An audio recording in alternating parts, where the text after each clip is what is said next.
Dito naman tayo sa isang masarap na pasta dish na nagmula pa sa Italia. Ang kombinasyon po ng creamy sauce at smoky salmon ang tiyak na magugustuhan po ninyo. Perfect ito para sa mga special na okasyon o kahit simpleng dinner kasama po ang inyong pamilya. Tikman na natin yan dito sa Sarap Pinoy. Po Aini, Aistero, Sarangheyo, I love you, Te amo. Iilan lang yan sa mga lingwahe upang maihayag at maiparamdam ang pagmamahal natin sa isang tao this Valentine's Day. At bukod sa salitang ito, another way to express our love is through food. And it doesn't always have to mean booking a fancy dinner at an expensive restaurant dahil kung hindi man sapat ang budget mo para sa high-end dinner, there are still simple yet special ways to make the day memorable. Isa na nga dito ang pagluluto ng isang masarap at elegant dish sa bahay. At kung gusto mong gumawa ng magandang impression, subukan mo na ang Italian dish na spaghetti salmone con capri. Kaya naman para turuan tayo kung paano ito lutuin ay makakasama natin si Maria Luisa Pellini dito sa Sarap Pinoy. Bago lutuin ang spaghetti salmone con capri, inihanda muna ang appetizer. At una nang ginawa ay ang formaggio e prosciutto con uva. Sunod naman na prepare ay ang pomodoro e basilico. At ang huling ginawa ay ang pate con capri. Tara, simulan na natin ang paggawa ng spaghetti al salmone con capri. Simulan muna natin sa olive oil. Siyempre, konti lang. Ayun, lagyan ko din siya ng butter. Angap ng konti.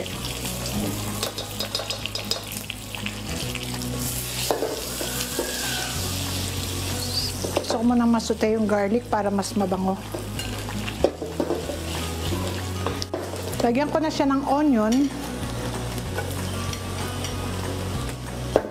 Medyo namumula na siya. Kailangan maging golden brown. Ngayon, para siya mas mabango, lagay ko na yung capers, siya yung capri, para mas masarap ang lasa ng salmon. Ayun, medyo lang pipisain. Diba? Bango. Ayan na. Mabango na siya. Pag naamoy nyo na yung bango niya, pwede na natin ilagay yung salmon. Ayan, medyo luto na siya. Lagay ko na yung konting sabaw.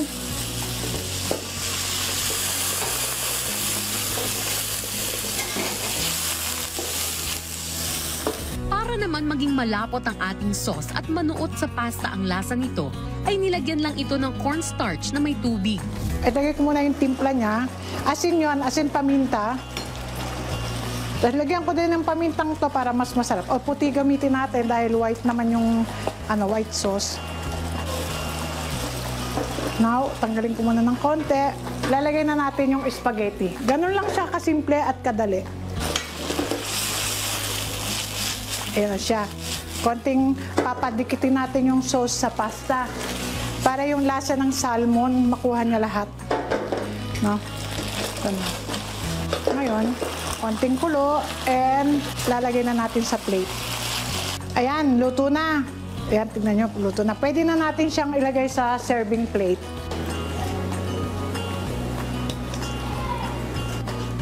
Lagay na natin ang mga salmon and capri. Lagyan natin ng konting coriander leaf para medyo may green sa ibabaw. Ayan na. Ayan, ready na. Ito na ang spaghetti al salmone con capri.